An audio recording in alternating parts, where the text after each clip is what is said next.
Standard Golf R comes with a turbocharged 2-liter 4-cylinder engine that puts out a 328 brake horsepower with 310 Newton meters of torque, mounted to a 7-speed dual-clutch transmission on an all-wheel drive system.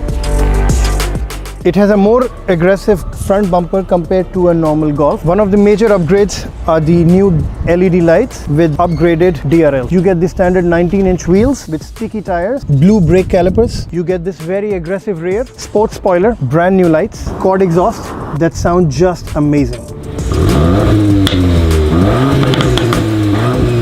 The R benefits from a lot of blue stitching inside the vehicle. We have the R logo, blue stitching all over the seat, middle console, R badging on the sports steering wheel with blue stitching. You get the automatically adjustable memory seats for the driver, but weirdly, the passenger receives a manual seat, typical sports car.